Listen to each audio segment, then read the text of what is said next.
a mixture of emotions this evening. At one level, it has been a most enlightening film to watch, and yet at another level, you feel somewhat, shall I say, angry that we are a bit careless about our history and about memories. So let me invite you to once again applaud the makers of this film.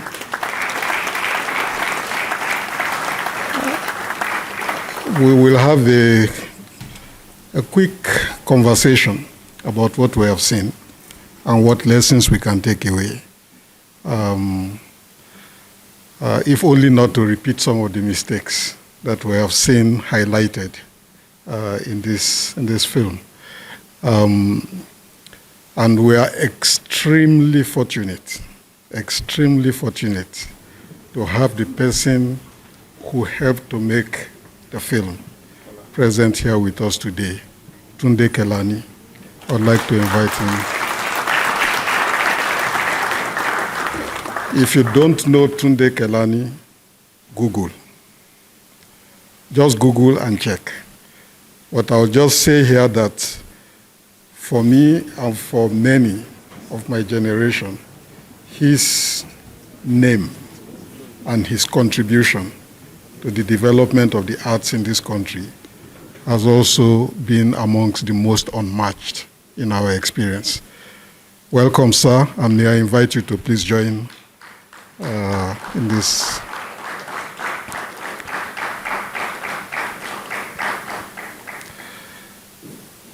Our second discussant, perhaps not unsurprising to many of you here, is somebody who has also been very keen on issues of heritage and memory in various capacities, not least amongst them as the immediate past First Lady of Ekiti State.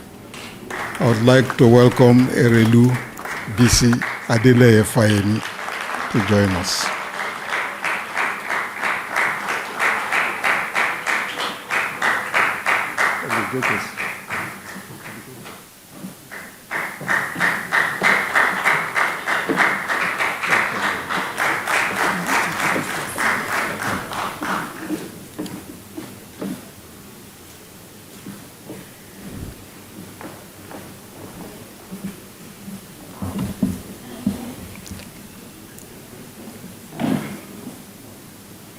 Excellent. Before I begin to get their reaction and launch a conversation, let me also acknowledge the presence in our midst of the immediate past governor of Ekiti State and the founder, alongside Erelu Fayemi, of the Amandla Institute, His Excellency Kayode Fayemi, who is here with us.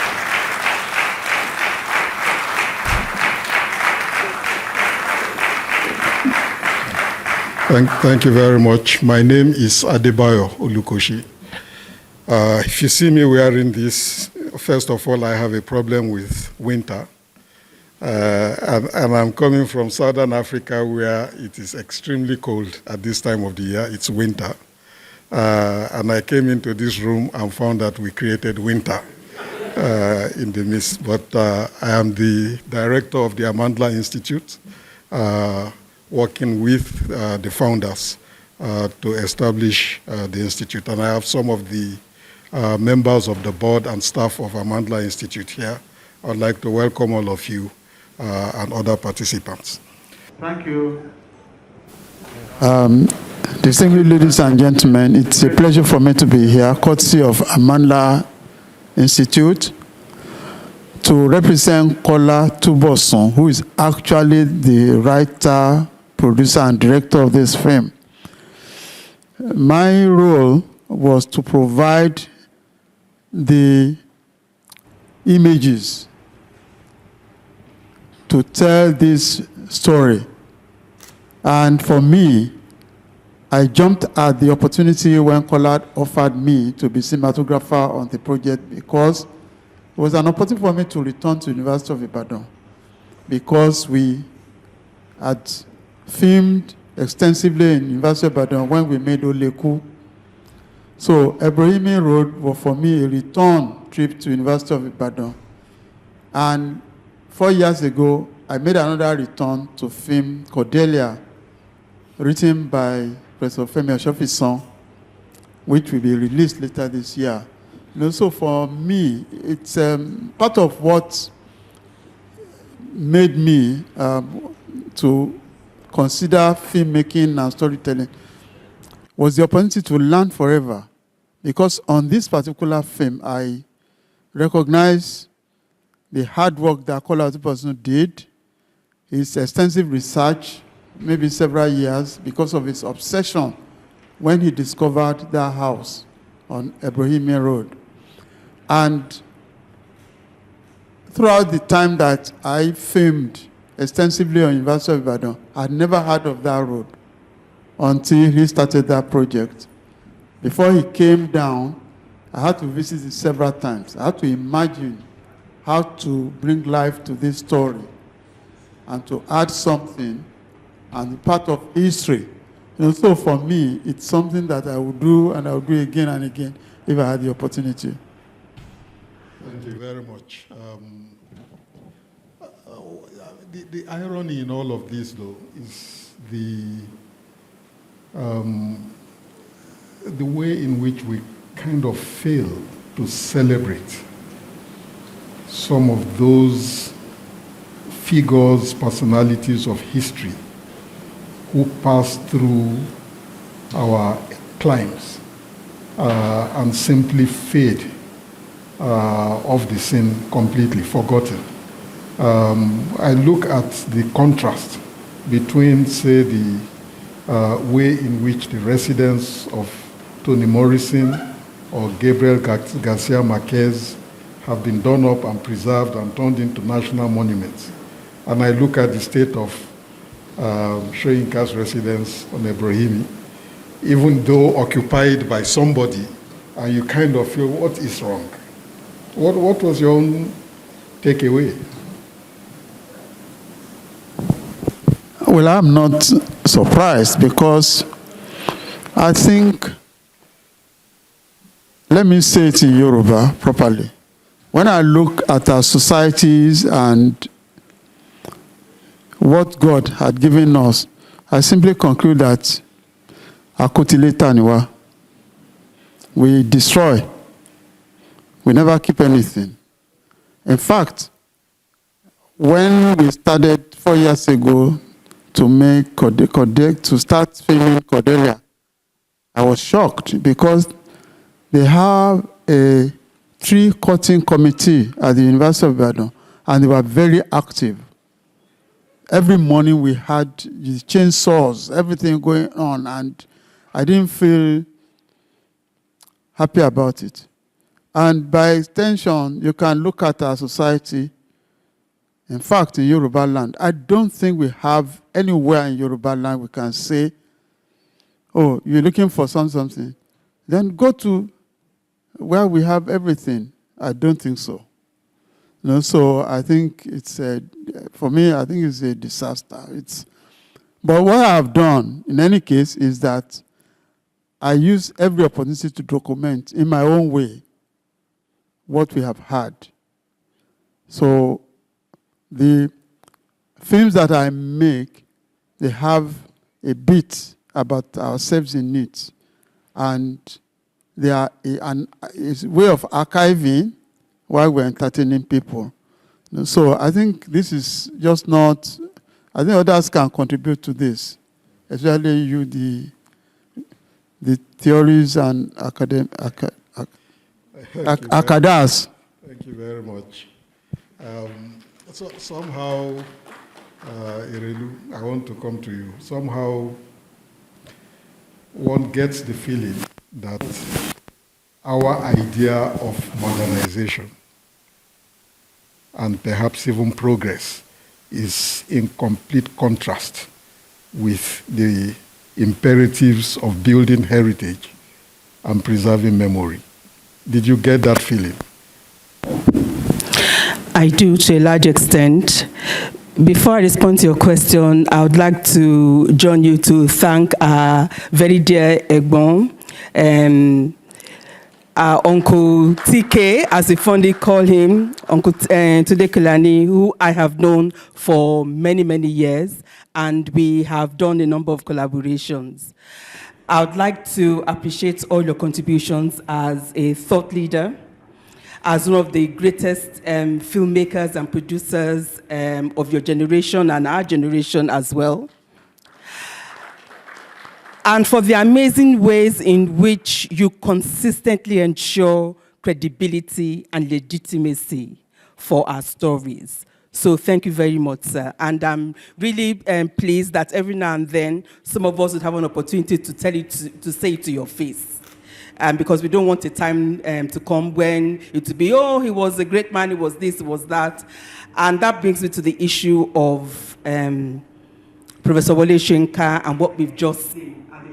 Asked about how we see ourselves as Africans today. We are in this perpetual struggle, believing that there has to be a way in which we are African, which in order to conform to the dictates of the so-called modern society, we need to be bereft of our own cultures, our own traditions, our own values. And even for those of us who are from social change movements, from the social justice movements, I don't see any contradiction in insisting that this is something that I identify with. If there are elements of it that are in contradiction with fundamental human rights, we can contest those. But there are things that are part of our own identity. And if we gamble them away, the consequences of that are that we become people without an identity, become people without values. And we should therefore not be surprised when our children or younger people around us are now going crazy over something they now call Labubu dolls. There's a direct, there's a path to how we got there. And I hope this symbolism wasn't lost on us. Without due respect to Professor Nelson Fashionable, he's an amazing everything. But the irony shouldn't be lost on us that this building where Professor Soyinka treated as his refuge and as a repository of our own artifacts and relics and really valuable objects, all that has now been replaced with a Catholic shrine. Without due respect to the Catholics in the audience, including my husband, there is a place to be a Catholic. There's a place to be an Anglican. I'm an Anglican. And there's also a place to be an African. Why do we have to be one or the other? Why can't we be Africans who are modern, who value our heritage, who value our identities, and are therefore willing to pass things of value onto our children? What is happening to the house on Ebrohimie Road right now is a travesty. Professor Wole Soyinka is 91. He's growing closer to collecting his boarding pass right now. I won't say he's in the departure lounge, but he probably will get a boarding pass at some point because he's got to that point. When the time comes, then we'll listen stories about how wonderful it was. They'll keep playing all these documentaries over and over and over again. He's still alive. What are we doing with his memory while he's still with us? Thank you very much indeed. Maybe that broaches upon another question for you, Erelu, which is viewed not only just from the point of view of Soyinka and what we've just seen, but even more broadly. I mean, you think of Chinua Achebe, you think of historical figures in Nigeria, people who fought for independence, and so on and so forth, that ought to be part of that repository of both memory and heritage. What do we lose? Maybe those in authority understand it only in economic terms. What do we lose in allowing our heritage to be so desecrated. And it's not just Soyinka's house. Go to a lot of museums in the country. I don't know. The last time I went to the National Museum in Lagos, I was so scandalized by the state of the museum that I really had to feel that there was something fundamentally wrong with us as a people. What do we lose? What is it that we are losing by not paying attention to these kinds of things? Well, I think we lose, and I believe that every single person in this audience can identify with that. As I mentioned earlier, we lose a sense of identity, and then we also lose sometimes just basic common sense, because we come across arguments these days or conversations that should not actually be happening. But because we don't have an understanding about how to preserve history, knowledge, information across generations, because the teachers who are supposed to teach don't know, they are teaching nonsense. The students who are supposed to learn are learning from people who don't know their left from their right.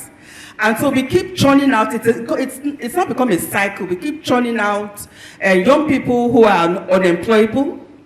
And even when they're employed, there is no indication that they've passed through certain milestones that they're supposed to have achieved. And it's not necessarily their fault, because you can't give what you don't have.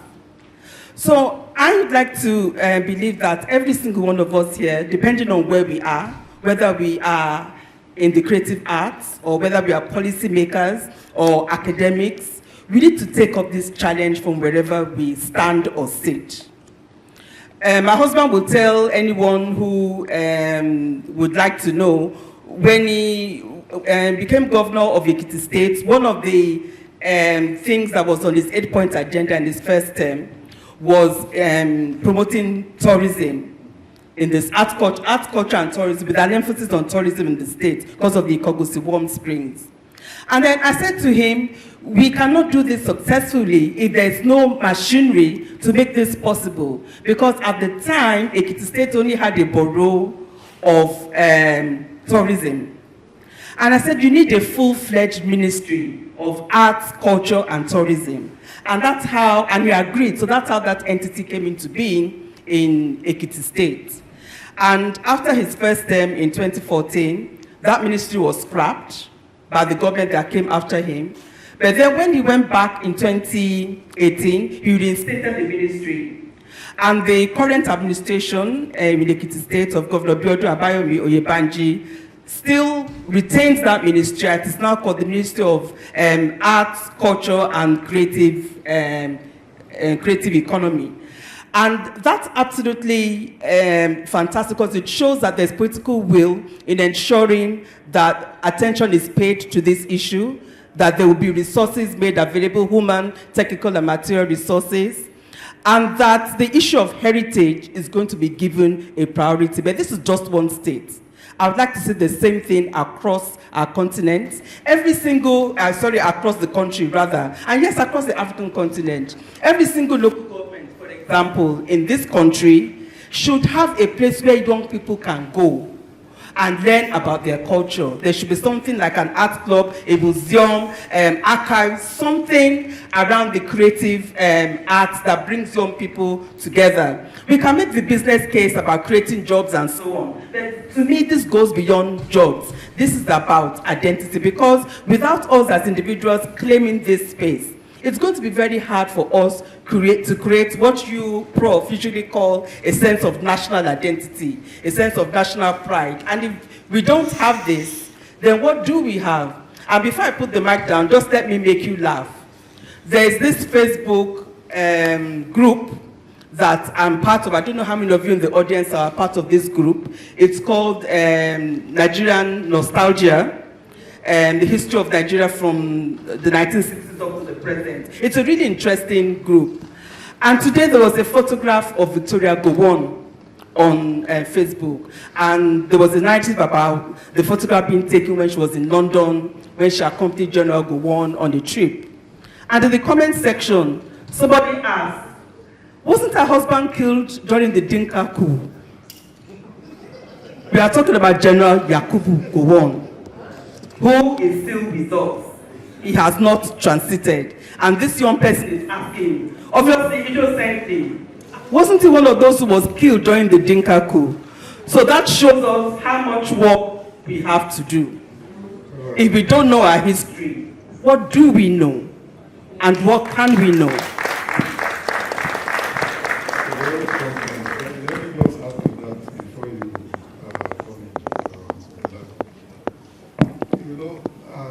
This point that Erelu just made immediately broaches upon the question of the teaching of history and disciplines of the humanities and to some extent creative arts in our universities. A lot of universities today don't teach history anymore, not even Nigerian history.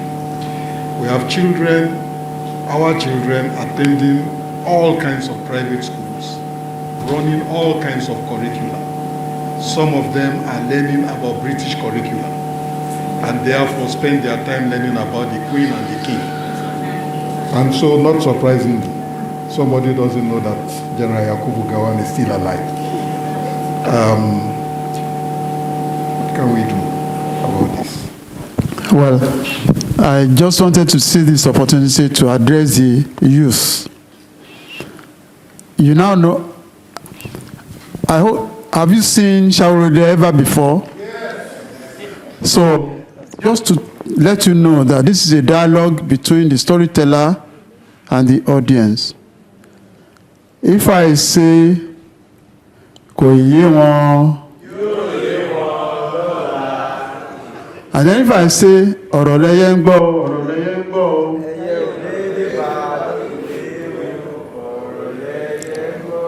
thank you. You now know. Ṣé ó ti ń yé yín báyìí? Okay. So don't wait until they build all this monument, library, museum, because you have the power to take the technology. Because around you, stories abound. Everything is happening around you every day, and you don't do anything when you have the power to do it. Please, from now on, document, archive what you look. Just look, open your eyes and look around. Don't waste your time on TikTok and all these things, because you have great work ahead of you. You can be part of the army by using this technology to document your lives, and be part of the army to document for the next generation.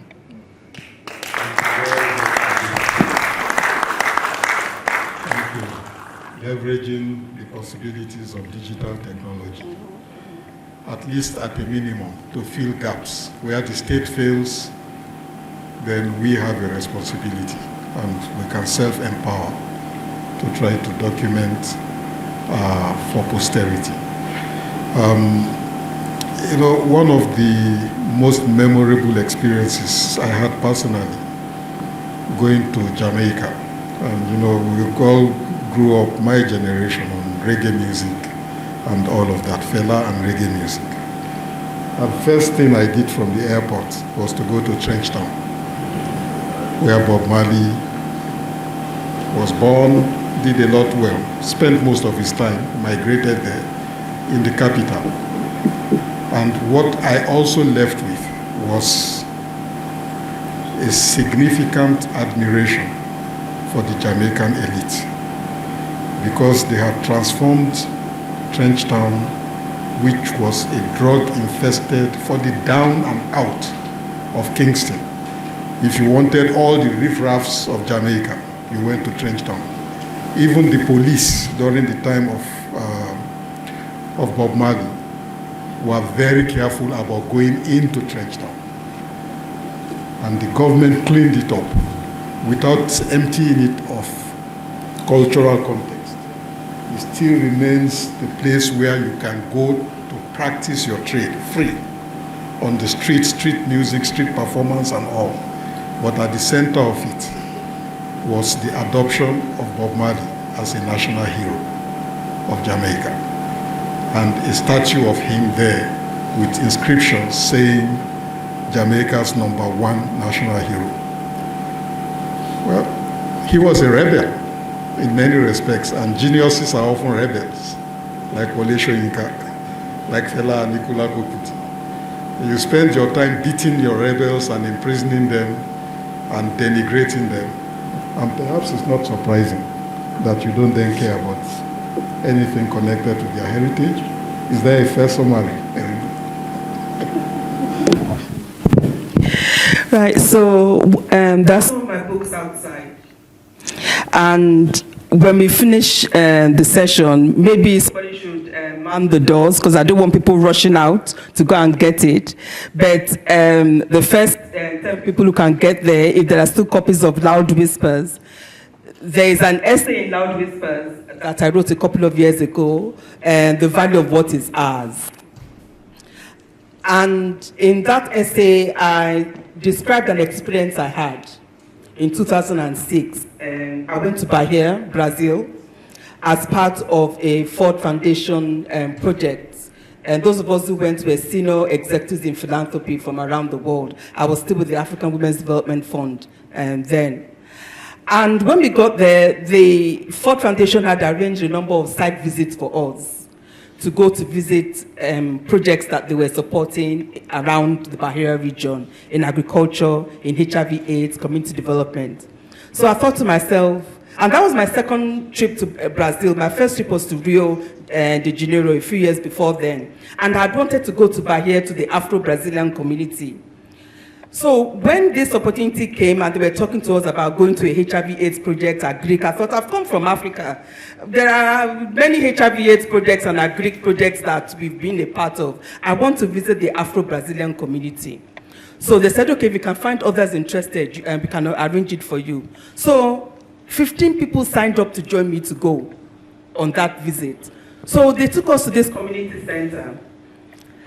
And there were all these African cities written on the walls of the community center. Nairobi, Dakar, Lagos, Accra, all around. And then, so we asked them, why do you, so they did all the performance and everything. So somebody asked, why do you have the names of all these African cities painted on your walls? And there were depictions of life in each of those cities. Do you know what these Afro-Brazilians told us? They said, and the us who were in that group, we were all Africans. They said, because these are the cities we aspire to be. As Afro-Brazilians, we are looking forward to being able to have our own towns, our own cities, where we are the ones who have power, we are the ones who have control, and with that will come respect and dignity.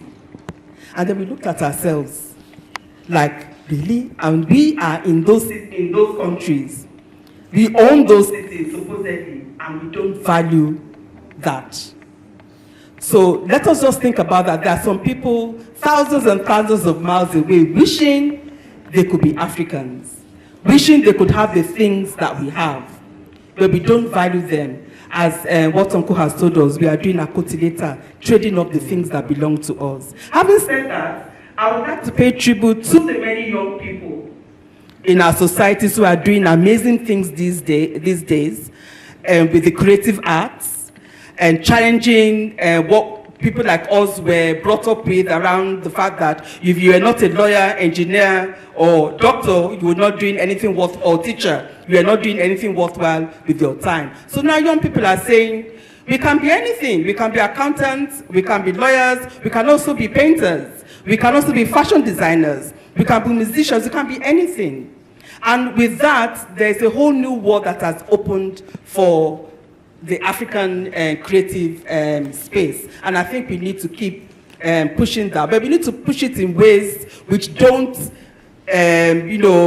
which don't push us into losing control. Because when commercialization takes over, then you start losing the essence. So it's great, for example, for Judy Oba to be sponsored by corporate interests, but when when brands take over the cultural significance or the symbolism of these festivities, then what is there? So we need to keep interrogating that. But I'd like us to continue to support, encourage, and mentor young people to sustain the creative art space in ways which, give us value and ensure we don't lose our sense of identity. We can be good Muslims, good Christians, good Africans, good anything we want to be, as long as we own the agenda and don't allow it to be taken away from us. Thank you very much. I know there are some people in the audience who want to make a contribution, and I'll come to you just now. I don't know if there's, maybe you need to come a bit to the front so you can use the microphone.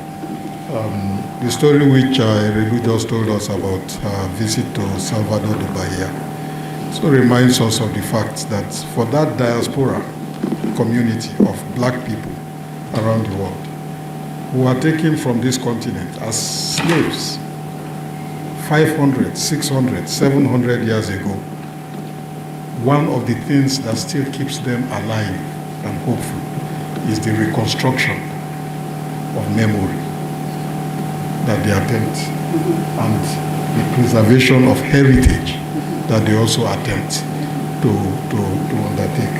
And I think that comes out very strongly for anybody who goes to Salvador de Bahia. You see people worshiping African religions and gods, Yemoja, speaking old Yoruba that you don't hear in Nigeria anymore or in Benin Republic. So please, over to you. Just give us your name and make it brief. Ebrohimie Road. Your Excellency, Erelu, the Professor of Amandla Institute, Uncle Tunde Kelani is not here. I hope the protocol was correct, so excuse me. Okay, so it used to be Olayemi Frederick Atakon, but I gave the Frederick back to the colonizers. So I'm a champagne salesman. I came back to our roots, and I became a curator of arts. Now I was drafted, Madam, you mentioned Ujidioba. I'm from Remo, which is like a very good intersection between Ijebu people and Remo. We are still Ijebu, but that's another political thing. So Remo Day, inaugural Remo Day was in December last year. The inaugural Remo Day was last year, and Remo is a place that consists of about 40 towns, headed by the paramount ruler Akaribo. So I was drafted to curate the art exhibition for Remo Day, which I suppose I did to the best of my knowledge. But then there were a lot of things that came up during the curation, so pardon me for being a storyteller. So I noticed that in the documentary that we've just seen, there was a lot of sculptures and a lot of artifacts, right? When I was going around doing research, right, I found out that there were families that were already doing this, but that has become a dying art. Now, there was one particular man that I met, his name is Eleyele Ogunaike, something like that. He told me his sons would rather go nail roofs than to make sculptures because they were getting paid daily or something as a result of that. So that made my job or my position a little bit more challenging, actually finding these places.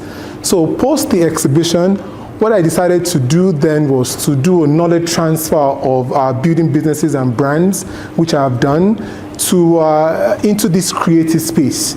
So I've come up with a project called the Heritage Mansion, and what the Heritage Mansion essentially is preservation of knowledge, because if we were to read into history, just like Uncle mentioned about Western education, the books of Socrates was saved by Plato. Plato himself and all those books has been through wars in Mesopotamia, and those heritage was passed on for people like us to be able to, or younger people to be able to read about them. But I know there is wonders, for example, in bitter leaf, and no one would know it if it's still so much of a secret and it's still so much hidden. I've just taken a medicinal example out of it, but I also mean generally in terms of our identity. In terms of Nigeria is a country of over 300 tribes. without our lingua franca, we can't communicate. It's easy to identify a Chinese person, a Japanese person, but how easy is it to identify a Nigerian or a Yoruba person when we're in the midst of all other people? So our identity has now become a thing that has to be preserved and also promulgated. So my idea is, like you mentioned, ma'am, without commercialization of projects like this, how is it possible for us to get the right support? Like right now, I need books, I need computers, I need donations in terms of creating a project like that to connect the past, the present, and also the future, because AI is here and there is nothing we can do about it, right? The kids that are getting birthed today, like it or not, they are a part of this internet generation, and the only way to connect to them would be via the internet. So how do we go about this is my, or what can be done? Thank you. Your Excellency, sir. Good evening, everyone. And please, a round of applause to the producers of this great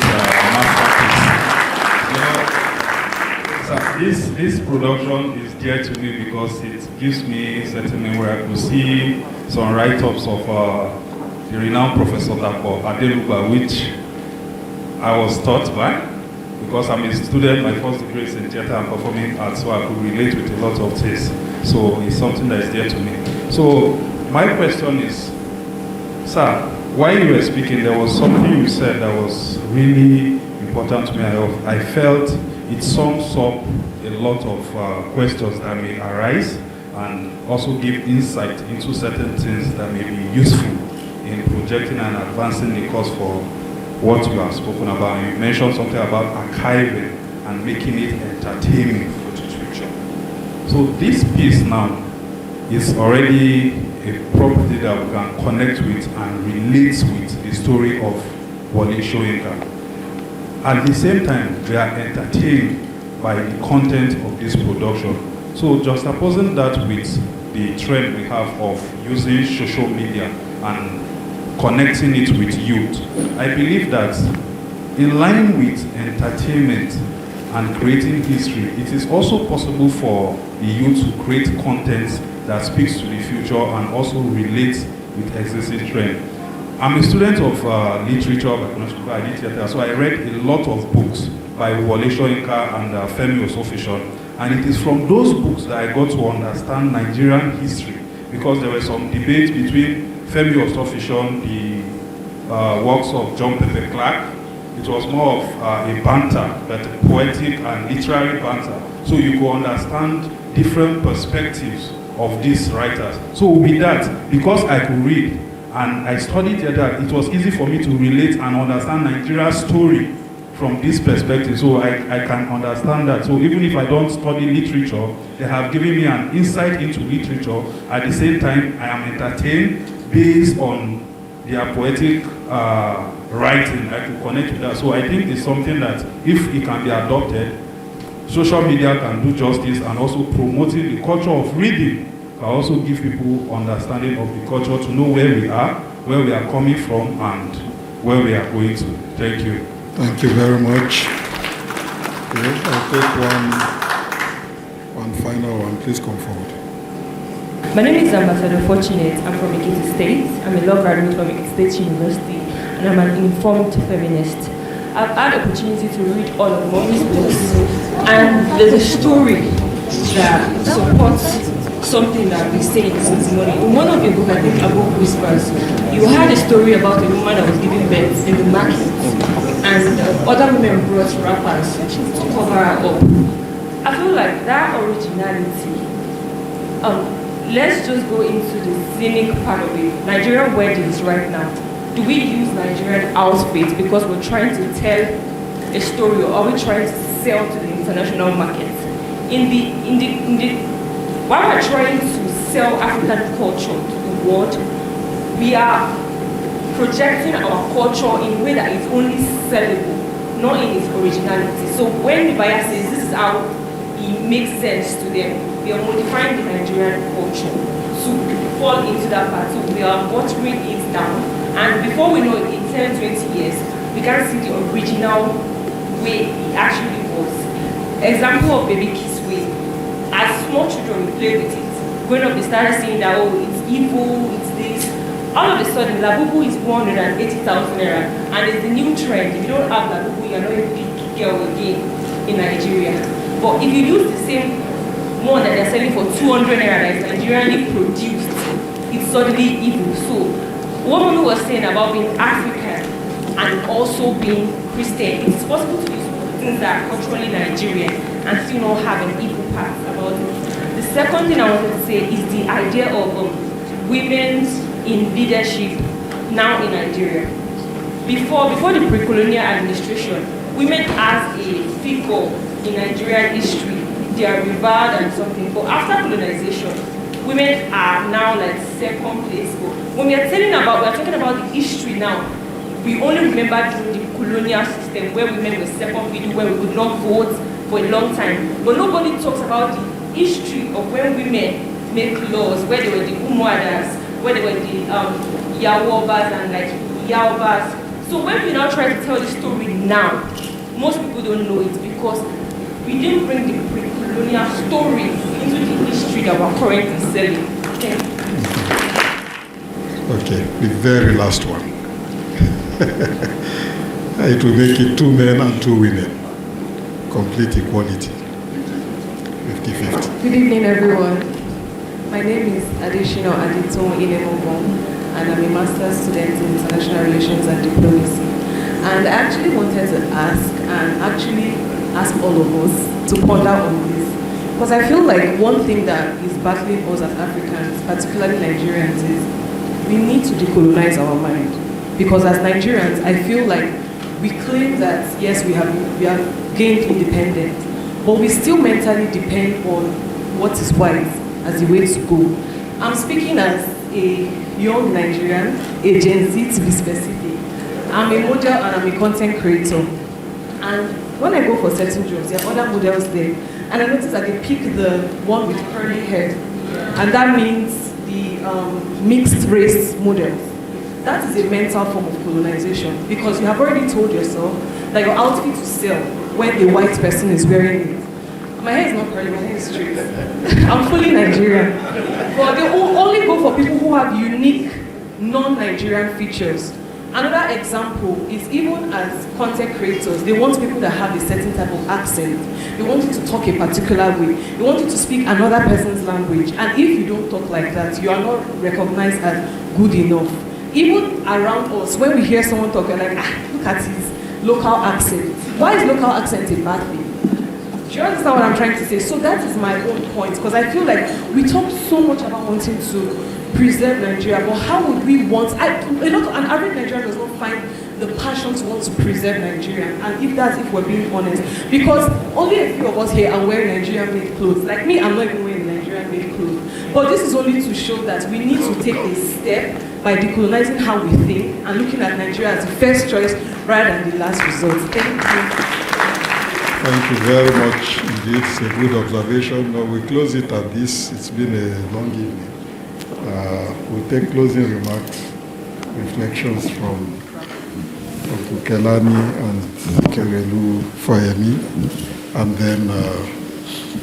Well, I want to start by congratulating you, the youth, because you are living at the cutting edge of technology.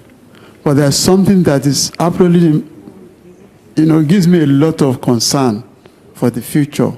Because in global culture, I begin to sense that we are beginning to lose our identity. And if you let your culture go and you suffer identity crisis in this new generation, then you are going to be recolonized all over again. Because technology has now made it possible for you to not know what is true, what is false, what is fake. So I am 77 this year. But the awareness for me about our culture came to me early in life. Socio-political issues came very early in life. Then I have witnessed the society for more than 70 years, and I can see the signs that if there has to be a process of reorientation, otherwise this new generation will be lost forever, because there's nothing to anchor them to the culture. For instance, I go about with the Yoruba Ibile cap on my head. Nobody taught me that. And then everything I wear, adire, and everything Nigerian or us, my shoe, my sandals, is made with our own local material. This is actually okay. You understand? So, amidst the proliferation of technology, I have remained rooted into my own. And the idea of me working in the Yoruba language, even to make films, is to take what is local to me and take it to global. If there is validity in the Chinese making their films in China, in Chinese, Japan in Japanese, India in Hindu, French in French, then there's validity in expressing myself and presenting my own work. There's a validity for Yoruba cinema as well. So what I'm saying in essence is that, please, you have to always remember where you come from. You have to always remain sensitive to your environment, and you have no excuse. Because sometimes some of you say, hey, it's your generation. You know, so what do you want to do about that? Except that today you have access to more information than we had. After all, YouTube is there, and the University of Life. There's nothing you want to know about that is not on YouTube. And it gives you access, to start your own channel, to take whatever you can to continue to tell your own stories. Because you have to return to learn to tell authentic African stories. Otherwise, I'm afraid you may get lost in what is here now and what is coming. So it's important that you must remember always where you are from, and use this to use the technology to express yourself in your own cultural expression, taking advantage of your unique history and what God has given you. So don't follow blindly, You have to remain, you have to always understand, because that is when you can remain relevant in the scheme of sort of a global cultural expression. So don't let that go. That's so important. Thank you. Thank you very much.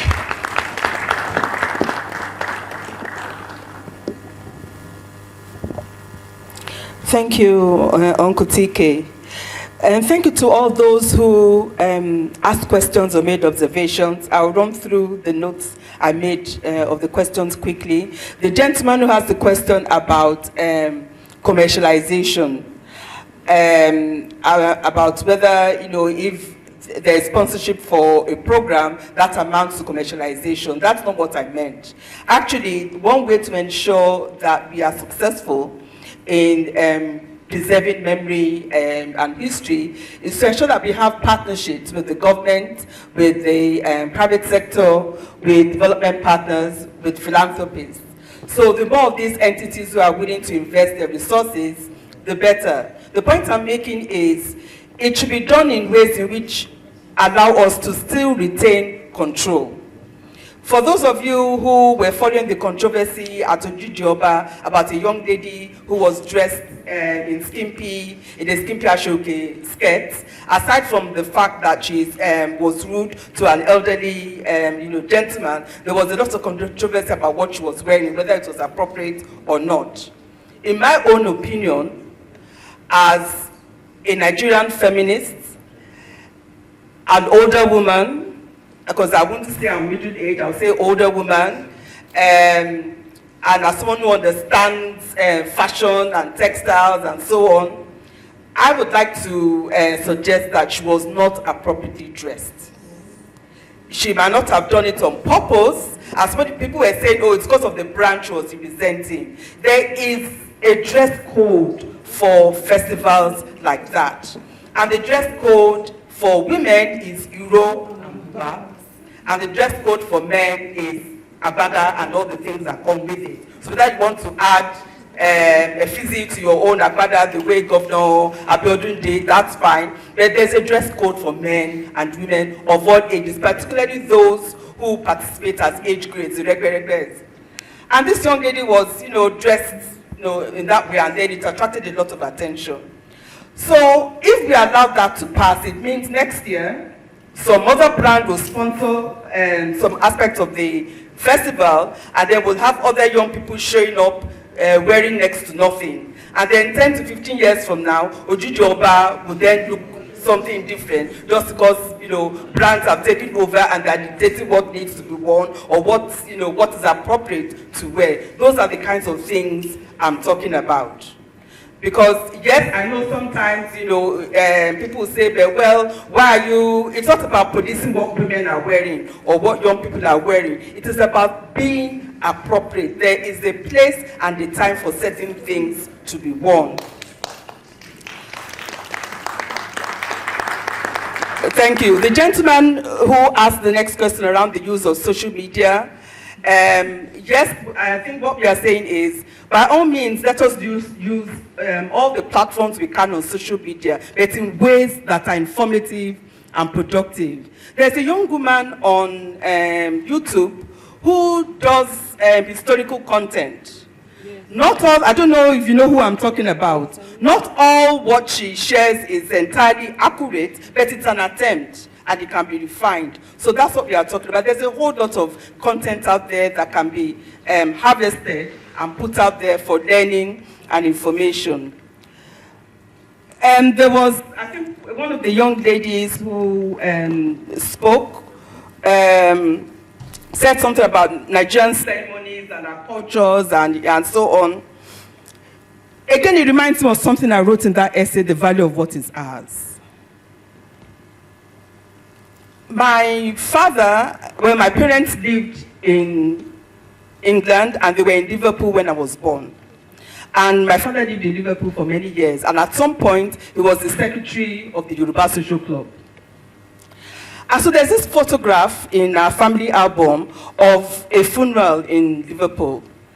And there were hundreds of people in that photograph.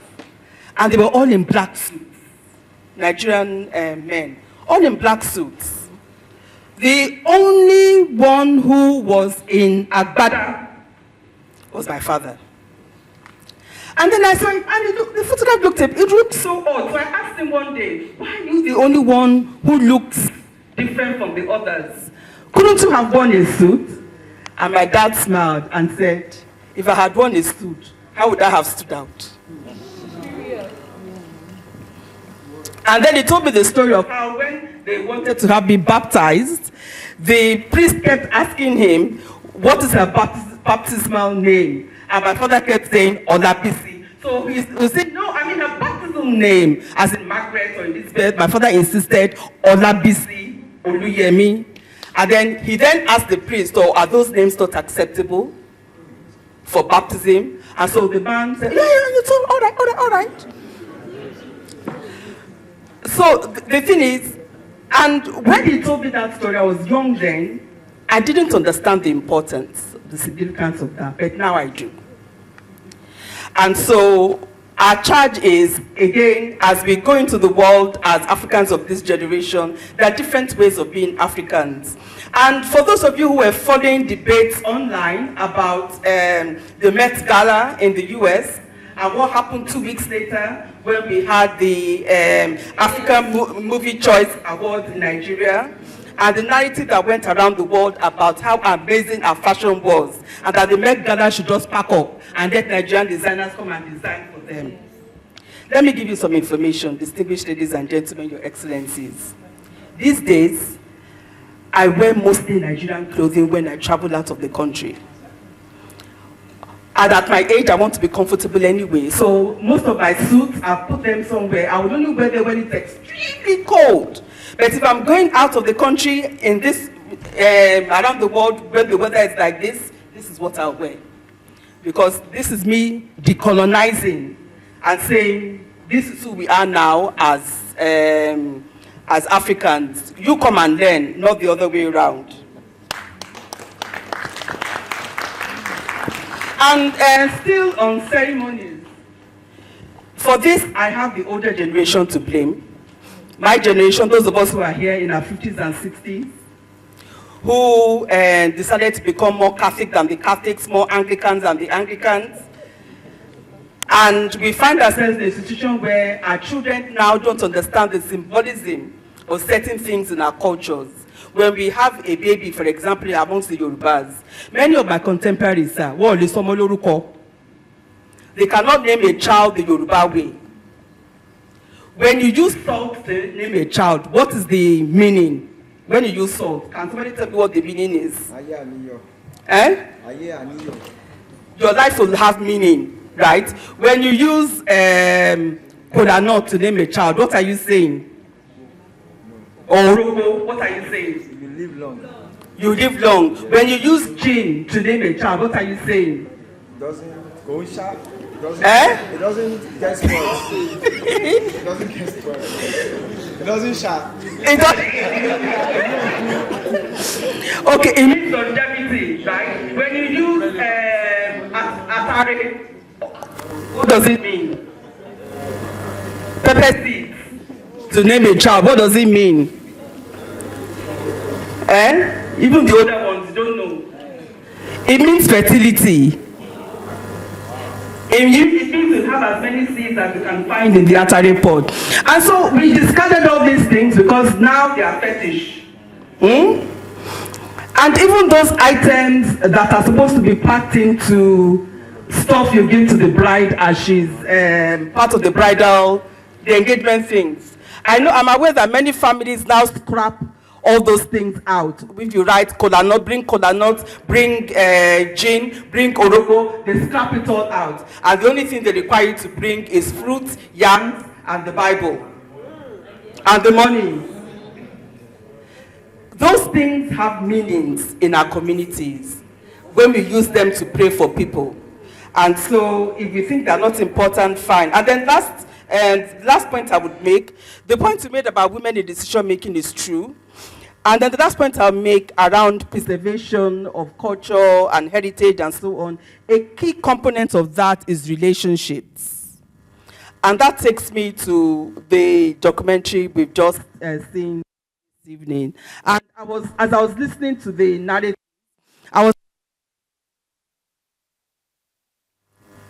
that my family has been connected with for many years. Independent. I didn't know, I knew Moremi, for example, his daughter, at University of Ife. We were classmates at Ife. And his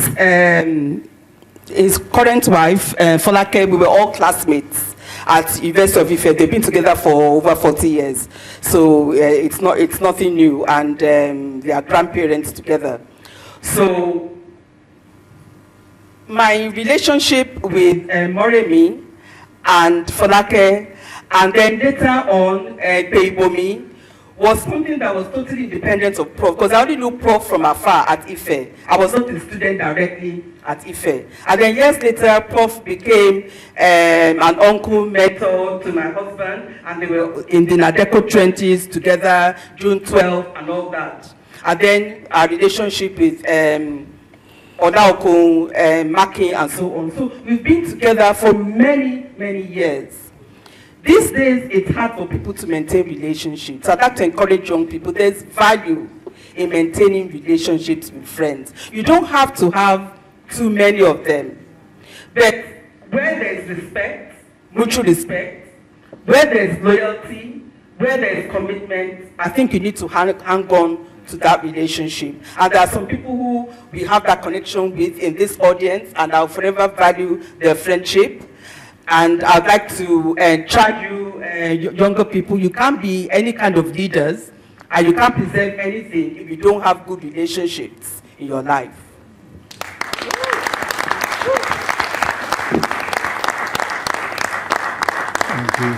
Thank you very much indeed. It's a very powerful note on which to end our conversation this evening. And I would like again to thank first and foremost our panelists,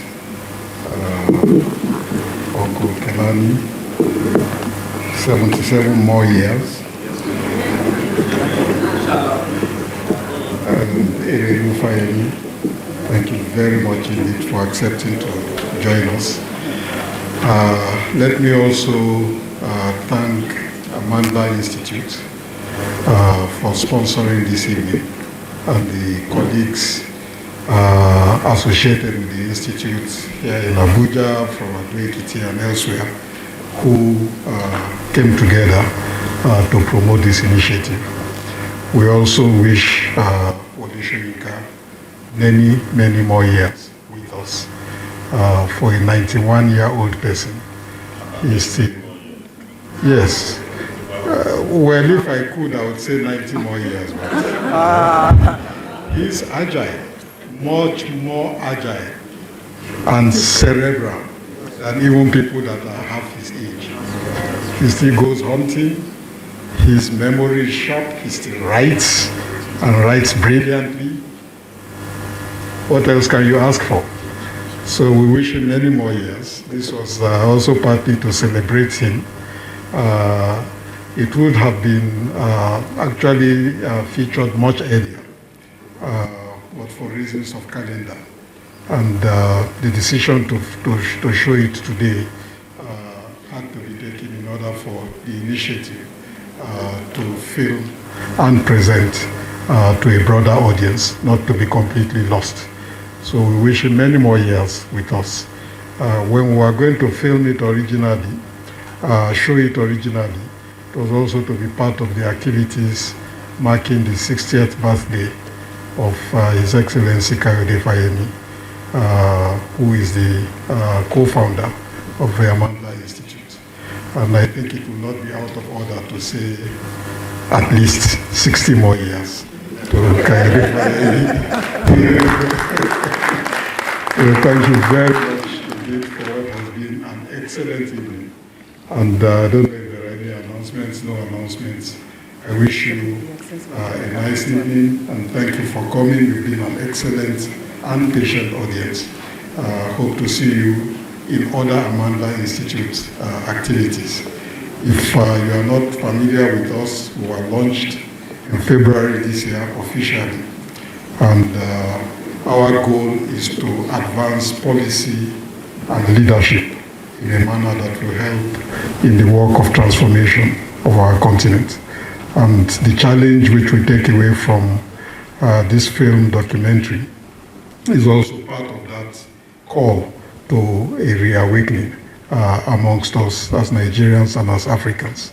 So do visit us, visit our website, and when we call you next time, please join us for what I'm sure will be a very worthy time that you will spend with us. Good evening. Hi, good evening. My name is Ambassador Fortunate Olarontimilei. I am Miss Face of Humanity Nigeria 2025. I'm a law graduate. I'm from Ekiti State, and I run an NGO, Silent Sleeps Initiative, an NGO that is focused on ending abuse in Nigeria. My experience today at the Amandla Institute program is one that I would cherish for a long time. Being able to witness history, being able to experience history in its original form from people like Wole Soyinka that I'll probably never meet, but I was able to feel like I was listening to him speak himself is an experience that is one in a lifetime. And the Amandla Institute is focused on policy and creating African leaders, and this is just what we need to continue to know our history, so that when we become the African leaders they want us to be, we know the right history, we know what to do, what our people want, and what we should make of Nigeria itself. So I am grateful for this opportunity, and I'm hoping to be back. Hello everyone, my name is Adeshino Adeton Inemobong, and I had an amazing time today. We watched a beautiful documentary on Ebrohimie Road, and I love listening to Wole Soyinka speak. It was so insightful, and I also loved the panelists today because they really touched topics that are so passionate to me, because it's high time as Nigerians and as Africans we preserve what is ours and stop looking for other things that are not local to us. It's high time we decolonize our mindset and start preserving what is Nigerian. How many people have so much passion to wear Nigerian? How many people are passionate and confident to speak Nigerian? We need to create that consciousness amongst us, and that is my honest mandate. Like, that is what I always like to push for, that as Nigerians we need to know that preserving ourselves, preserving our cultures, and preserving everything that has to do with us is the way forward. Thank you. It was very interesting coming here. I'm an arts curator, and experiencing the Amandla Institute events today featuring Baba Wole Soyinka was one of those things that you would absolutely look out for. Someone preserved Socrates, and that's why we got to learn about, you know, names like that today. Our culture and our heritage has become so dire that we need to actually make effort, concerted effort to preserve such heritage. I'm glad that this event has happened. I hope it's a pioneer for more events like this to happen. I hope to see during my own life an Africa or country, a people that are proud of their heritage, where our identity speaks larger volume as opposed to, you know, what it is right now.